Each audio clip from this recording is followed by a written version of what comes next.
Bienvenida Iglesia Cita con la Vida y a todos los que nos están viendo por primera vez. Nuestro servicio online está a punto de comenzar, así es que te invito a que puedas compartir con todos tus amigos y al mismo tiempo puedas reunirte con toda tu familia. No te olvides de alistar tu cuaderno y tu lapicero para lo que Dios nos quiere hablar el día de hoy. Y lo más importante, prepara tu corazón para poder escuchar el mensaje que Dios tiene para ti. Antes de comenzar el servicio, acompáñame a realizar esta oración en donde tú estés, ya sea en tu sala o en tu cuarto, acompáñame. Gracias, Señor, por este día. Gracias, Padre Santo, porque aún en medio, Señor, de esta crisis, estamos viendo tu mano poderosa, Señor. Gracias, Señor, porque en este tiempo estamos aprendiendo a llevar una vida de fe, Señor.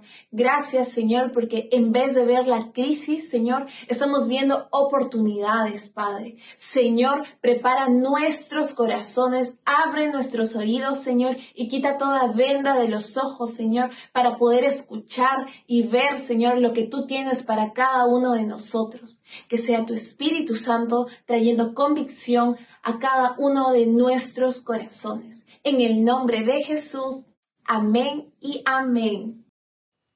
Hola, buenas noches, el Señor les bendiga. Un gusto que podamos volver a conectarnos a través de las redes sociales para seguir compartiendo la palabra del Señor. Gracias una vez más por permitirme entrar a vuestros hogares. Y bueno, vamos a ir al libro de Romanos capítulo 12, en el verso 2. Vamos a dar lectura lo que dice el apóstol Pablo a la iglesia de Roma. No os conforméis a este siglo, sino transformaos por medio de la renovación de vuestro entendimiento, para que comprobéis cuál sea la buena voluntad de Dios, agradable y perfecta. El domingo pasado estuvimos hablando acerca de las razones por las cuales Dios sacó al pueblo de Israel de la esclavitud en la que se encontraba en Egipto y por qué lo sacó de Egipto para llevarlo a través de un desierto terrible y espantoso hasta la tierra prometida. ¿Amén?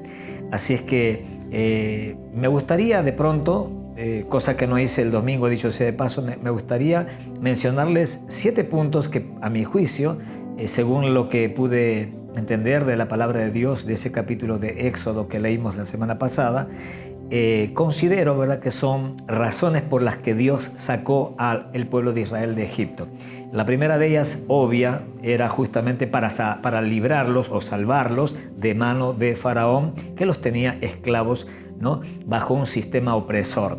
Número 2, para transformar la vida del pueblo de Israel a través, ¿verdad?, de la renovación de sus mentes. En otras palabras, Dios no solamente quería salvarlos a Israel, al pueblo de Israel, de Faraón o de Egipto, sino que también Dios quería sacar Egipto, ese sistema, esa forma de pensar que había en la mente de ellos, después de haber sido programados por 430 años. De hecho, había Faraón, a través del sistema en el cual mantuvo a los israelitas, obviamente condicionó la mente de cada uno de ellos, los programó, como veíamos el domingo pasado, de manera que ellos pensaran como esclavos.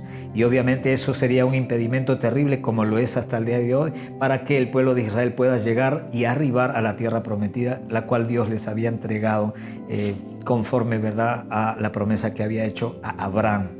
Ahora, el número 3, ¿para qué Dios los sacó a Egipto, a Israel de Egipto? Bueno, para traerlos al conocimiento experiencial de su persona. Recuerden, o recordemos, mejor dicho, que el pueblo de Israel estuvo 430 años esclavos en Egipto. Se entiende que generación tras generación muchas generaciones nacieron en una esclavitud. Eso implica, ¿verdad?, que esa gente no conoció, no experimentó a Dios, o sea, no vieron con sus ojos los hechos maravillosos que Jehová había hecho con el pueblo de Israel desde la época de los patriarcas, ¿no? Hablando de José, hablando, ¿verdad?, de Isaac, etc. Entonces, claro, Dios quería sacarlos de Egipto no solamente para salvarlos, no solamente para transformar sus mentes, para que estén preparados para llegar a la tierra prometida, sino también para tomar O sea, para que ellos pudieran tener un conocimiento experiencial de su Dios, ¿no? Para que ellos tengan una experiencia con su Dios. Mucha gente hoy en día conoce a Dios por lo que dice las Escrituras, pero no por una experiencia personal. Y eso es lo que hace que mucha gente obviamente no tenga el dinamismo que la vida de un cristiano debería de tener. Otra razón por la cual Dios los sacó de Egipto, obviamente, fue para que tome la vida de ese pueblo, Israel, y lo presente como un testimonio delante de otras naciones. Otra buena razón era para que este pueblo, ¿verdad? O en este pueblo de Israel, Dios pudiera confirmar su pacto y sus promesas que juró, obviamente, a los patriarcas.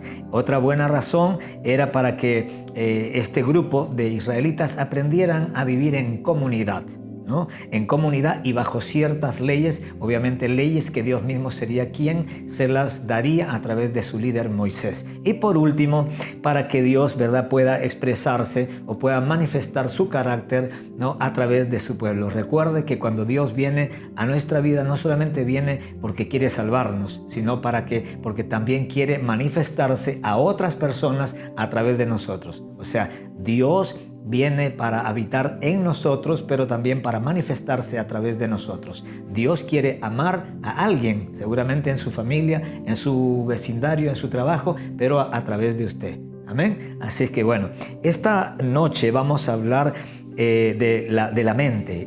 Yo busqué este pasaje justamente porque el Espíritu Santo me guió literalmente, me hizo acordar de este pasaje y pienso que es uno de los pasajes que tiene mucha luz respecto al tema de la mentalidad. Y me gustaría que vayamos en todo caso otra vez, si no es mucha molestia, que volvamos a leer este pasaje para entrar ya en el tema. Pablo dice: no os conforméis. La palabra conformarse, ¿verdad?, significa no se metan en un molde, ¿sí? Nosotros necesitamos entender que este sistema en el cual nosotros vivimos, el sistema de este mundo que es gobernado por Satanás, en el mundo espiritual, tiene una forma de pensar. Es una forma de pensar anti Dios, obviamente. Y el apóstol Pablo le dice a la iglesia de Roma, a los hermanos en Roma: no os conforméis a este siglo. O sea, no se metan en el molde para que no vayan a adoptar la forma de vivir, de pensar, etcétera, de las personas que no conocen a Dios, que son de este mundo, ¿cierto? Sino, dice, transformaos. O en todo caso, en lugar de meterse en el molde de este mundo, ¿no?, sino transformaos, dice, por medio de la renovación de vuestro entendimiento recuerde que cuando hay un ¿sí?, esto implica propósito, para que comprobéis cuál sea la buena voluntad de Dios, agradable y perfecta.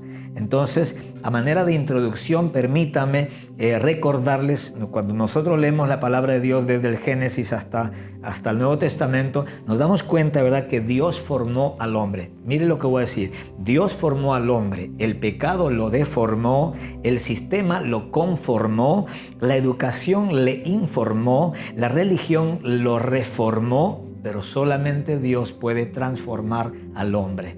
Nunca se olvide que la palabra reforma significa, ¿verdad?, cambio. Reforma implica cambio, pero cambio por fuera. Transformación no es un cambio por fuera, sino más bien es un cambio en la esencia del ser. Y eso es el único autorizado para generar ese tipo de cambios dramático, dicho sea de paso, que mucha gente, cuando lo han conocido a usted de una manera y luego que usted ha pasado por las manos del maestro, la gente no lo va a reconocer, no porque haya cambiado de cara, de pelo, ¿verdad?, de forma de caminar, sino por sus actitudes, porque usted va a tener una manera de pensar diferente, una manera de vivir diferente, usted va a tener otras prioridades, ¿verdad? Usted va a sentir diferente en su corazón todas las cosas, la cosmovisión que usted va a adoptar, ¿no?, va a ser totalmente diferente, usted va a ver la vida de una óptica distinta, porque hoy tiene los ojos de Dios, hoy mira la vida desde los lentes de Dios, desde la perspectiva de Dios, y obviamente usted va a ser una persona totalmente distinta en su actuación. Y la gente obviamente va a decir: algo te ha sucedido, tú no eres el mismo. Y obviamente cuando la gente dice tú no eres el mismo, no lo dice porque piensen, ¿verdad?, que usted ha cambiado por fuera en su fisonomía, sino en sus rasgos, ¿verdad? De su cara, etcétera, sino más bien en los rasgos de su carácter, en la mentalidad que usted ahora tiene, en las actitudes que usted ahora manifiesta. Y eso es lo tremendo. Ahora, por eso que en Gálatas capítulo 4, verso 19, el apóstol Pablo, cuando escribe a los hermanos de Gálatas, le dice, hijitos míos, por quienes vuelvo a sufrir dolores de parto, hasta que Cristo sea formado en vosotros. ¿Verdad? Pablo oraba, Pablo sabía, ¿verdad?, que él era un colaborador con el Espíritu Santo para que de esa manera, ¿verdad?, pueda el pueblo de Dios ser formado, ¿verdad?, a la imagen de Jesucristo. Recuerde que Dios formó al hombre a su imagen y semejanza, pero el pecado deformó esa imagen y semejanza, y tuvo que venir Cristo, obviamente, para no solamente proveer salvación eterna, sino para que gracias a su ejemplo y a su modelo nosotros podamos tener una medida, ¿verdad?, de una medida y una estatura del varón perfecto. Amén. Y hacia ahí vamos justamente, creo yo, todos los que confiamos en Dios. Ahora, de acuerdo a este pasaje que acabamos de leer en Romanos 12:2, la renovación, y por favor quisiera ¿verdad?, que me preste mucha atención porque voy a tocar un tema que es poderoso, literalmente te va a bendecir muchísimo, y necesito que tú tengas, ¿verdad?, tu corazón abierto y receptivo para que escuches lo que vas a oír. De acuerdo a este pasaje de Romanos 12:2 que hemos leído en 2 veces, la renovación del entendimiento es el medio a través del cual Dios quiere y puede transformar al ser humano. ¿Sí? Pablo dice que seamos transformados por medio de, ¿qué cosa?, de la renovación de vuestro entendimiento. Eso significa que si nuestro entendimiento, si la forma como nosotros entendemos las cosas, la vida, a Dios, a usted mismo, etcétera, es cambiada por Dios, obviamente, entonces usted y yo podremos ser transformados. La mejor manera de explicar lo que es la transformación, ¿verdad?, es usando, obviamente, el ejemplo de la metamorfosis o transformación de la mariposa. Estuve viendo un diccionario y un videíto corto también, y era impresionante ver cómo aparece en el video como un huevito que es el primer estadio, ¿verdad?, de lo que luego vendría a ser la mariposa. Luego de ese huevito viene una imagen, ¿verdad?, de una larva. Luego de esa larva viene una imagen de una crisálida, que vendría a ser la tercera fase del proceso de transformación o metamorfosis. Y luego esa crisálida se convierte en una hermosa y maravillosa mariposa que tiene una imagen, una forma y una imagen y es algo que captura, ¿verdad?, la atención de tantísima gente, porque es algo hermoso, impresionante. Lo curioso y lo sobrenatural de este proceso de metamorfosis o transformación de huevo o larva, ¿verdad?, a mariposa, es que nunca más en su vida esa mariposa volverá al estado inicial. O sea, nunca más esa mariposa será un gusano. Nunca más. Y eso es, si lo llevamos a compararlo con nosotros o con el proceso que Dios quiere producir en nosotros, vendría a ser prácticamente lo mismo, ¿no? Dios quiere producir una transformación, no un cambio, no una reforma por fuera, no un cambio en nuestra apariencia, sino una transformación, no un cambio de tu forma externa, de tu imagen externa, sino un cambio literal de tu esencia interna. Y cuando eso obviamente se logra, nunca más usted volverá a ser quien era antes. Ahora, una vez transformada en mariposa, como dije, eso es lo tremendo, nunca más volverá a ser gusano. Ahora, en este caso puntual del capítulo 12 que hemos leído, la transformación, ¿sí?, en este caso, o sea, ¿verdad?, la transformación Dios la quiere llevar a cabo en nosotros. ¿Para qué? Para que podamos comprobar la buena, agradable y perfecta voluntad de Dios para con cada uno de nosotros. Vuelvo a repetir, ¿por qué Dios o para qué Dios quiere que usted y yo seamos transformados? Muy sencillo. para que luego que usted sea transformado, y yo también, por medio de la renovación de nuestro entendimiento, cada uno de nosotros podamos entender cuál sea la buena, agradable y perfecta voluntad de Dios para con usted y para conmigo. Esto significa que en la medida que seamos transformados, en esa misma medida podremos, mejor dicho, comprobar la buena voluntad de Dios para cada uno. Conclusión, si usted y yo no permitimos que Dios, a través de su palabra y de la obra del Espíritu Santo, renueven nuestro entendimiento, entonces nunca podrá usted ni yo, nunca podremos ser transformados y nunca podremos comprobar esa buena, agradable y perfecta voluntad de la cual Dios nos habla a través de Pablo. Pero ¿sabe cuál es lo peor de todo esto? Es que seguiremos siendo las mismas personas. Y esto significa que seguiremos obteniendo los mismos resultados en nuestra vida. ¿Conoce usted personas que tienen 10, 5, 10, 15, 20, 30, 40 años de cristianos, o mejor dicho, 40 años de ir a una iglesia cristiana, a una congregación cristiana, 40 años o 30 o 20 años, ¿verdad?, de haber leído la Biblia, si es que la han leído, 40 años o 30 o 20, ¿verdad?, de estar cantando canciones cristianas, pero siguen manifestando la misma actitud de hace 30, 40 años cuando no eran cristianos, siguen pensando igual, siguen teniendo los temores y los complejos de inferioridad o de superioridad que tenían cuando no eran cristianos, siguen en otras, cuando los ven cualquier persona de sus amistades o de sus familiares, se dan cuenta literalmente que no ha cambiado en nada en su esencia esa persona. ¿Conocen ustedes personas de ese tipo? Bueno, yo conozco muchas personas de ese tipo que no han cambiado literalmente en nada. ¿Pero por qué? Muy sencillo. A la luz de la palabra de Dios podemos entender por qué no han permitido que Dios, a través de la palabra y de su Santo Espíritu, puedan renovar, cambiar la vieja manera de entender la vida que tenían por una nueva manera de entender y de ver y de interpretar la vida, que obviamente que es la de Dios. Cuando Dios ve el mundo, Dios ve lo bueno, Dios ve las cosas maravillosas.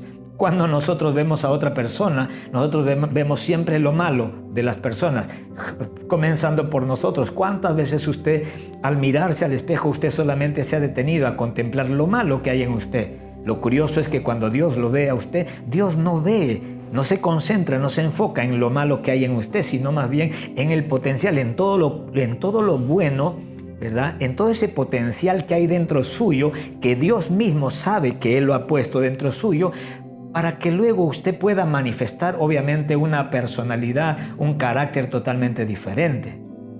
Pero hasta que nosotros no entendamos la vida como Dios quiere que la entendamos, obviamente seguiremos actuando como siempre hemos actuado, ¿no? Ahora, y permítame darle algunos pensamientos que anoté mientras escribía este estudio, ¿no? La única posibilidad que haya cambios en algún área de nuestras vidas es que haya cambios en nuestro entendimiento. ¿Sí? Estoy solamente concluyendo los conceptos que acabo de mencionar anteriormente. La única posibilidad que haya cambios en algún área o en cualquier área de su vida es que haya cambios en su entendimiento. El nivel de cambios que se opere en su entendimiento determinará el nivel de cambios que se opere en su vida. Otro pensamiento, puede que usted cambie sin darse cuenta. No sé si a alguno de ustedes le ha pasado. Yo recuerdo que aunque yo no era un muchacho tan mal hablado cuando no conocía a Dios, sin embargo, por ahí de vez en cuando pronunciaba malas palabras, como les llamamos.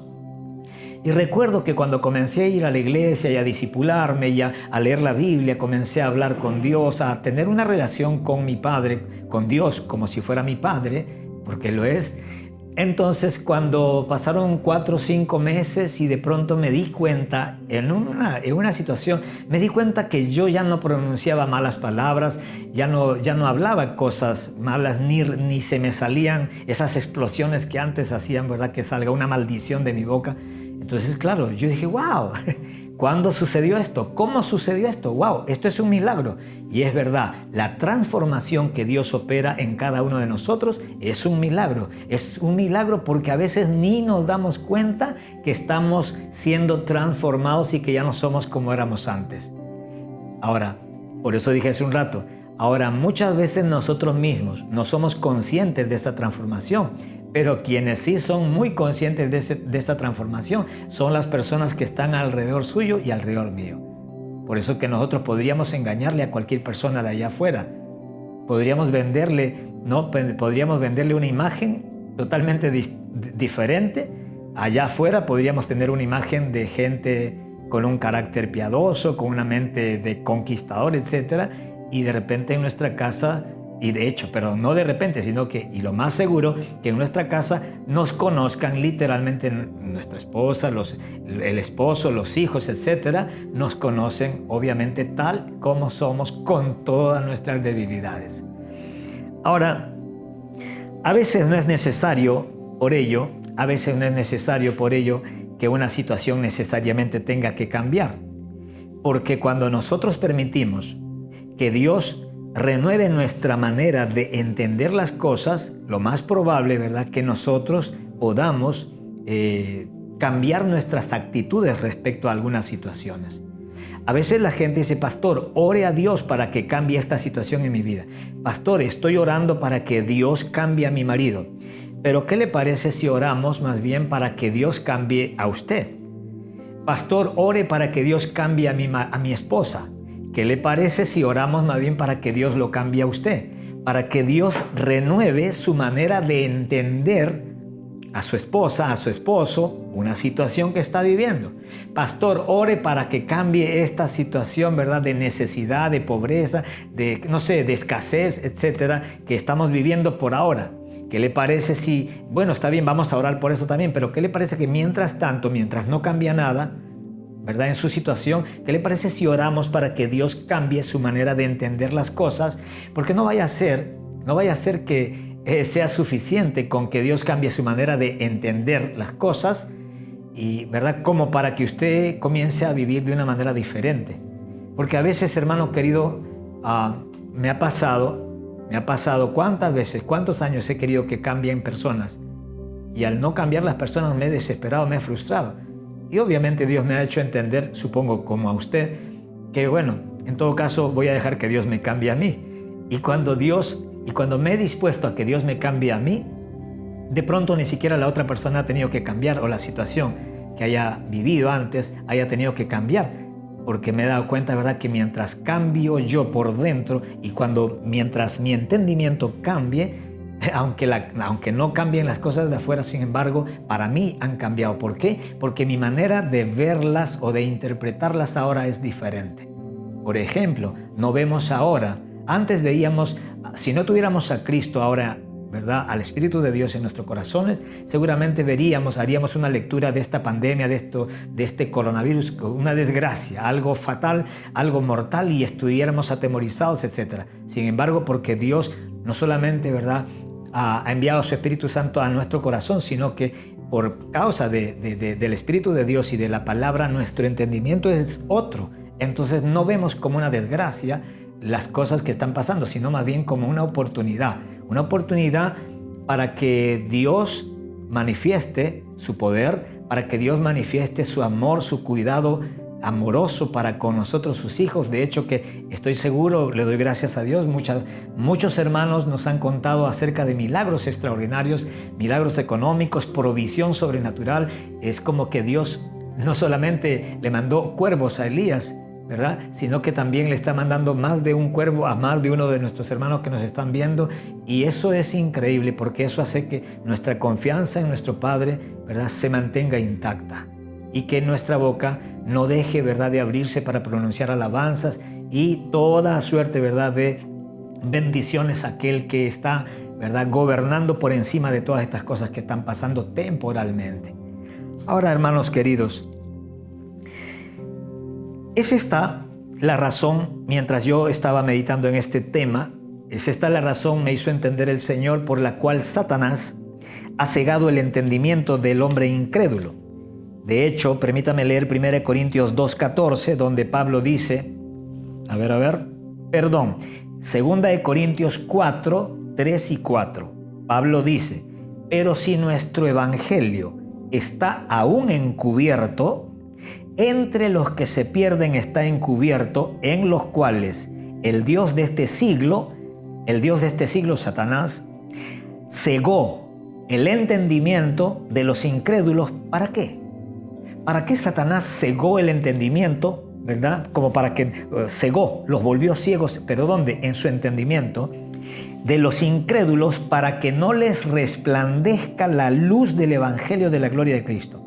Ahora yo entendí, mientras leía este pasaje, confrontando este pasaje con otro pasaje que luego voy a leer, entendí que el entendimiento al que se refiere Pablo es el entendimiento espiritual. Es el entendimiento espiritual, o sea, Satanás ha cegado el entendimiento espiritual que el hombre tiene, que el ser humano tiene, ¿sí? ¿Para qué? Para que justamente no pueda entender, gracias a ese entendimiento espiritual que Dios nos da, o Dios le dio a Adán y a Eva desde el principio, ¿verdad? Y Satanás cegó ese entendimiento para que los hombres que no creen en Dios no puedan entender los planes de bien, ¿verdad?, que Dios tiene para con sus vidas. ¿Ok? Entonces, por eso que, ¿verdad?, decía que esta es la razón por la cual Satanás ha cegado el entendimiento del hombre incrédulo. ¿Para qué? Para que la luz del evangelio de Cristo no les resplandezca. En el Salmo 119:105, David decía, lámpara es a mis pies tu palabra y lumbrera a mi camino. David compara la palabra de Dios con una lámpara. ¿Y qué hace una lámpara? Una lámpara da luz. ¿Pero luz para qué? Para que yo vea por dónde estoy caminando y no me caiga o no me tropiece. Luego, en el Salmo 43, versículo 3, David dice, envía tu luz y tu verdad. Estas me guiarán, me conducirán a tu santo templo. Envía tu luz y tu verdad. ¿Por qué? Porque estas me guiarán, me conducirán a tu santo templo, a tu santa morada, dice en otras versiones, y allí te alabaré con arpa, dice. Bendito sea Dios. Esto nos habla, ¿verdad?, obviamente de la importancia de la palabra de Dios, pero la palabra de Dios es luz. ¿Pero luz para qué? Para alumbrar. Ahora el Espíritu Santo usará la palabra de Dios para alumbrar en la oscuridad, obviamente, y ceguera que hay en la gente. Por eso que Satanás trata por todos los medios de impedir que la gente tenga acceso a escuchar, a oír el evangelio de Cristo. ¿Por qué? Porque Satanás sabe que si el ser humano logra escuchar el evangelio, la palabra de Dios, el evangelio de Cristo, el evangelio del reino, muchos hombres tendrán la posibilidad de ser alumbrados en su entendimiento, y entonces ellos podrán entender que lo que Dios quiere hacer en su vida no es privarles de su libertad, más bien es darles libertad. Por eso que hay tantísima gente cegada en su entendimiento que piensan que ser cristiano, que ir a la iglesia, que estudiar la Biblia, ¿verdad? O que obedecer la ley de Dios es reducir tu libertad. Mentira del diablo. Más bien el obedecer a Dios, más bien el venir a Dios, más bien es venir a la libertad verdadera. Pero Satanás ciega el entendimiento para que usted no entienda eso. Ahora escuche, me trajo una ilustración el Señor mientras estudiaba esto y me hacía pensar, cuando prende usted la luz de su cuarto, esa luz no arregla el desorden que hay en su cuarto, ¿o sí? ¿Cuándo ha sido la última vez que usted ha hecho un clic, ha prendido el interruptor en su cuarto y la luz ha comenzado a arreglar las medias tiradas, los zapatos, le ha tendido la cama? Dicho sea de paso, si hay alguien que le ha pasado eso, por favor, avíseme cómo ha sucedido eso, porque una de esas le hago un pedido acerca de esa luz que es especial. ¿Me estoy dejando entender? Uno prende la luz, ¿verdad? La luz, ¿para qué sirve la luz? No sirve para arreglar el desorden que hay en nuestro cuarto, pero sí sirve para mostrarnos lo que está en desorden. Y para que nosotros podamos ser conscientes, para que nosotros, ¿verdad? Podamos ser conscientes de una realidad que existe, que la estoy viendo, y recién cuando yo me doy cuenta de una realidad que existe, entonces recién puedo tomar una decisión. Accionar a favor de esa realidad o en contra. Ponerme a arreglar lo que veo que está desarreglado o sencillamente dejarlo desarreglado porque de pronto el desorden se convirtió en mi estilo de vida. Por eso que hay tanta gente que no quiere venir a Cristo. ¿Por qué? Porque se han conformado, porque han sido conformados, se han metido en el molde de este sistema, prefieren el desorden, prefieren, ¿verdad?, la muerte, prefieren la maldición antes que la bendición, que el orden y todo lo bueno que Dios quiere ofrecerle en Cristo Jesús. Es interesante, ¿no? Dicho sea de paso, en Lucas capítulo 23, 34, permítame ir rápidamente, por favor, Lucas 23, 34 está hablando, ¿verdad?, de Jesús cuando Jesús fue sentenciado a muerte y la crucifixión. En el verso 34 dice así la palabra de Dios. Y Jesús decía, en el verso 33 dice, y cuando llegaron al lugar llamado de la calavera, le crucificaron allí y a los malhechores, uno a la derecha y otro a la izquierda. Y Jesús decía, Padre, perdónalos porque no saben lo que hacen.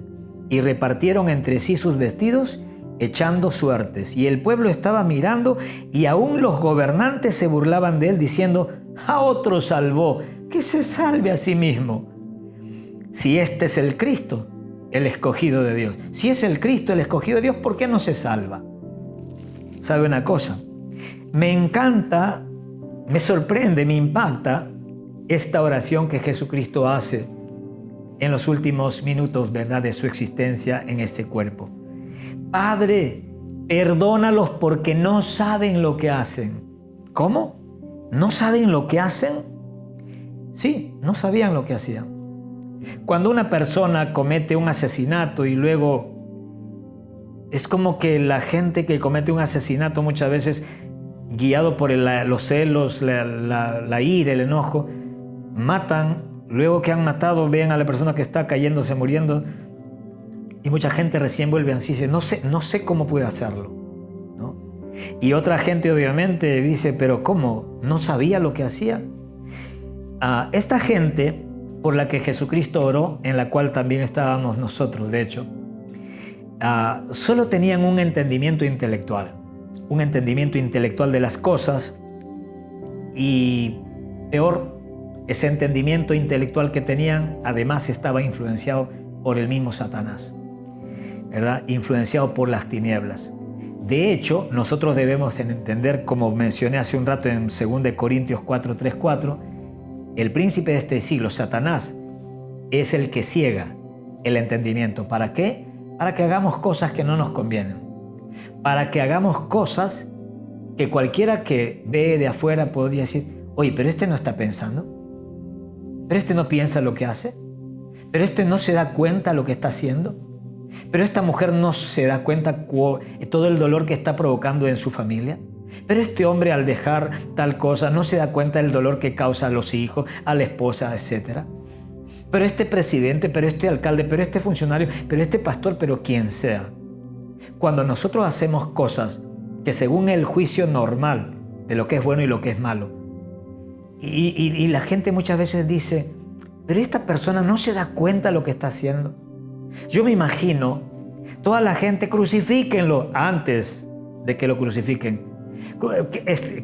Dios les dio a escoger a través de Pilato, Barrabás, un ladrón, un insurrecto, o Jesús.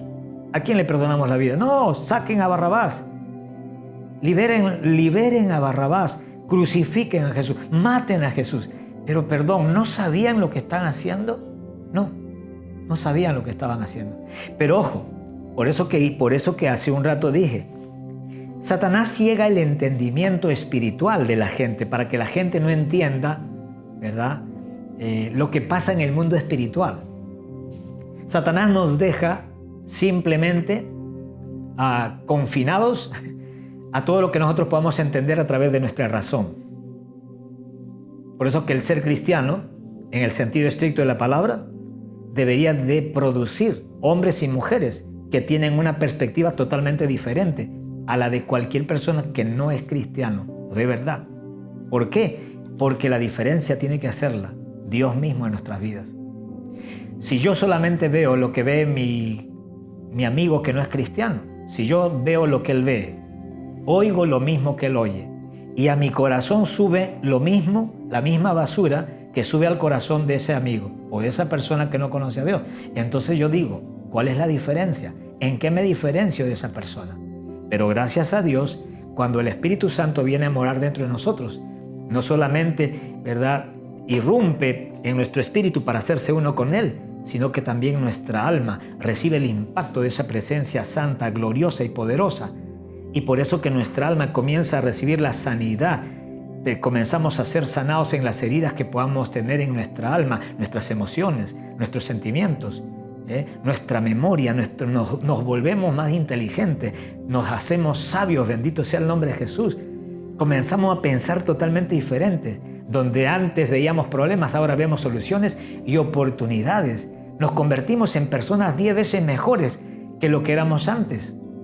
Y lo curioso es que la gente que está cerca de nosotros son los primeros que se dan cuenta de sus cambios. Ahora, es interesante, ¿verdad? Jesucristo hace esta oración y obviamente esta oración pone al descubierto de que es cierto. Padre, perdónalos. Ese Padre, perdónalos es como quien queriendo decirle al Padre, estoy tratando, ¿verdad?, de parafrasear las palabras del Señor. Padre, si a mí me están crucificando, si a mí me están haciendo todo eso y yo estoy totalmente dispuesto a perdonarlos todo lo que ellos están haciendo conmigo, por favor, tú también perdónalos. Y te voy a dar una buena razón, papá, para que los perdones. Estos hombres no saben lo que están haciendo. Estos hombres han sido cegados, porque solamente un ciego, solamente alguna persona que está bajo la influencia de un espíritu de estupor, de estupidez, solamente una persona loca, solamente un orate, solamente una persona que está endemoniada podría matar al médico o a la persona que le va a salvar la vida. Solamente un orate, un loco, un endemoniado podría ser capaz de matar a la persona que ha venido para darle vida y para darle vida en abundancia y para hacerle partícipe de su herencia. La Biblia dice que nosotros somos coherederos juntamente con Cristo. El apóstol Pablo dice, ¿verdad?, que nosotros hemos sido bendecidos con toda bendición espiritual en los lugares celestiales juntamente con Cristo. Hermanos amados, quiero animarles en el nombre de Jesucristo para que consideremos este tema como de suma importancia, como algo determinante entre el éxito o el fracaso de nuestra vida, no solamente a nivel terrenal, sino también a nivel eterno. ¿Ok? Es por eso que en Marcos 15:39 está también, ¿verdad?, una historia del centurión romano que justo cuando Jesucristo murió, él exclamó, ciertamente este hombre era el Hijo de Dios. Yo pienso, ¿de dónde le vino esa convicción? ¿Cómo pudo este centurión romano decir, después de que lo vio morir a Jesucristo, ciertamente este hombre era el Hijo de Dios? Muy sencillo, porque él debe haber escuchado esa oración. Y yo entiendo, ¿verdad?, que él nunca conoció a ninguna persona en el mundo, en su entonces, a quien haya hecho tanto bien a la gente y que en respuesta haya recibido tanto mal, que haya amado tanto y que haya sido odiado tanto por la gente a quienes él amó. Que él termine diciendo justamente, Padre, perdónalos porque no saben lo que hacen. Tiene que ser una persona de otro mundo. Tiene que tener una mente. Ese hombre tiene que entender cosas que yo no entiendo para que pueda hacer una oración de ese calibre, de ese nivel. Yo me imagino que este hombre habrá estado choqueado, impactado, porque esa oración revelaba el corazón de Jesucristo. no como un hombre perverso, no como lo habían tildado muchos de los que estaban, ¿verdad?, disfrutando de esa escena, sino más bien totalmente contrario a eso. Era un hombre distinto, era una persona con una mente, con un corazón totalmente distinto. Y es que Dios es distinto. Es que Dios justamente por eso está tan interesado en renovar su entendimiento y el mío, ¿verdad?, para que nosotros podamos vivir de una manera totalmente diferente, para que nosotros podamos vivir dentro del plan de Dios, porque en el plan de Dios nunca estuvo que usted o yo fuéramos esclavos de Satanás, o fuéramos esclavos de la mentira, o fuéramos esclavos del temor, o fuéramos esclavos, ¿verdad?, de este sistema que hasta el día de hoy nos trata de oprimir y de robar, de matar y de destruir. Pero gracias a Dios, los tesoros que nosotros hemos guardado no están, ¿verdad?, no son materiales, sino que están dentro de nosotros, en nuestro espíritu y en nuestra alma, ¿verdad? Donde el orín y los ladrones, donde el orín no corrompe y donde los ladrones no pueden robarnos. ¿Por qué? Porque son cosas que Dios lo ha puesto en nuestro interior. Quisiera hacer una oración esta noche, agradecerle a Dios una vez más por el privilegio, ¿verdad?, que nos da de predicar el Evangelio, y a manera de cierre de esta parte, porque vamos a continuar este tema el día domingo, Dios mediante, pero me gustaría hacer una oración aprovechando Hechos capítulo 17:30, que dice la palabra de Dios de la siguiente manera: en la antigüedad Dios pasó por alto la ignorancia de la gente acerca de estas cosas, pero ahora Él manda que todo el mundo, en todas partes, se arrepienta de sus pecados y vuelva a Él. Hermanos, amados amigos, usted que me está escuchando la primera vez quizá ahí en su casa, de pronto usted nunca le enseñaron, a usted de repente le llevaron a una iglesia desde pequeño como a mí, hasta de repente lo bautizaron como a mí, que me bautizaron a los 3 años, pero usted nunca nunca entendió, ¿verdad?, cómo se hace uno cristiano de verdad, cómo es que el Espíritu de Dios, que la Biblia habla que es una persona y que es real, puede venir a morar a su corazón, a su interior, ¿verdad? Y quizás nunca le enseñaron eso. Bueno, permítame decirle rápidamente, en la antigüedad, dice el apóstol, Dios pasó por alto la ignorancia. Y es que cuando uno es ignorante de una verdad, puede vivir en la mentira y llegar a un punto en donde creas que esa es la verdad.